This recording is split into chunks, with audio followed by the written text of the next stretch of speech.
বগুড়ার নতুন উপজেলা মোকামতলা। এখানকার লস্করপুর কাশীপুর মৌজার 242 শতকের এই জমির মালিক কে? বর্তমানে এই জমির বাজার মূল্য শতক প্রতি 2.5 লাখ টাকা। স্থানীয় মঞ্জুর রায়হান রোজের কাছ থেকে এই জমি কেনা হয় 6 কোটি টাকায়। এপ্রিলের শেষ দিকে জমিটি কেনা হয়েছে মীর শাহে আলমের নামে, যখন তিনি প্রতিমন্ত্রী। বগুড়ার শিবগঞ্জে একটি হেলিপ্যাড বানানো হয়েছে, যার খরচ 1,90,00,000 টাকা। জেলা পরিষদের অনুকূলে বিশেষ বরাদ্দে হচ্ছে এই হেলিপ্যাড। 4 জুন এ বরাদ্দ দেয় স্থানীয় সরকার বিভাগ। মহাস্থানে হযরত শাহ সুলতান বলখী রহমতুল্লাহ আলাইহির মাজার। নারী মুসল্লিদের বিশ্রামের জন্য সেখানে শেড নির্মাণ করতে চেয়েছিলেন প্রতিমন্ত্রী ও মাজার কমিটির উপদেষ্টা মীর শাহে আলম। এজন্য জেলা পরিষদ থেকে বরাদ্দ করান 74 লাখ টাকা। অথচ সংরক্ষিত প্রত্নতাত্ত্বিক এলাকায় যে কোনো ধরনের স্থানীয় অবকাঠামো নির্মাণে প্রত্নতত্ত্বের আপত্তি আর বিষয়টি গণমাধ্যমে চলে আসায় এখন সে কাজ বন্ধ। প্রতিমন্ত্রীর নির্বাচনী এলাকা শিবগঞ্জে নির্মাণ হচ্ছে উপজেলা পরিষদ, অডিটোরিয়াম, নারী পুরুষের জন্য আলাদা ক্রীড়া একাডেমি। যেসব রাস্তা এতদিন ছিল আধা কাঁচা, সেগুলোর ইটের সোলিংয়ের কাজে বরাদ্দ দেওয়া হয়েছে 3 কোটি টাকা, যদিও এলাকার মানুষ চান পাকা রাস্তা।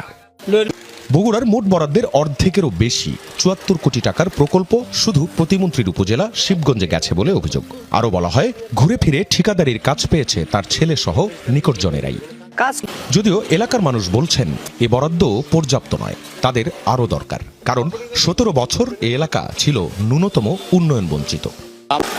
উপজেলা নির্বাহী প্রকৌশলীর কাছে প্রশ্ন, লটারি পদ্ধতি হওয়ার পরও কাজগুলো কেন ঘুরে ফিরে কয়েকটি প্রতিষ্ঠানই পেয়েছে? প্রতিমন্ত্রীর বিরুদ্ধে অভিযোগের শুরু 3টি নতুন ইউনিয়ন নিজ বংশ ও ছেলেদের নামে নামকরণ করা নিয়ে। পরে প্রধানমন্ত্রীর নির্দেশে গণশুনানির আয়োজন পরিণত হয় স্বতঃস্ফূর্ত ভোটাভুটিতে। নিজেদের ইউনিয়নের নাম এখন নিজেরাই ঠিক করছেন এলাকাবাসী। এছাড়া এলাকার যেসব শিক্ষা প্রতিষ্ঠানের নামকরণ নিজের নামে করার অভিযোগ প্রতিমন্ত্রীর বিরুদ্ধে, সেগুলোর বেশিরভাগই তৎকালীন আওয়ামী লীগ সরকার আমলে নামকরণ করা। মীর শাহে আলম তখন আটমূল ইউনিয়ন পরিষদের চেয়ারম্যান, পরে 2009 সালে শিবগঞ্জ উপজেলা পরিষদের চেয়ারম্যান হন।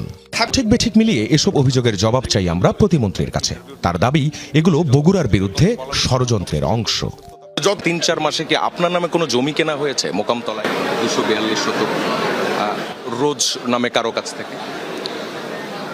অথচ সংসদ নির্বাচনের সময় নির্বাচন কমিশনে দেয়া হলফনামায় মীর শাহে আলমের নিজের স্থাবর সম্পদ ছিল মাত্র 31.13% জমি। তার স্ত্রীর নামে 26% আর নির্ভরশীল 2 ছেলে মেয়ের কোনো জমিই ছিল না। প্রতিমন্ত্রী হওয়ার পর গেল 3 মাসে স্থাবর সম্পদ বেড়েছে 8 গুণ।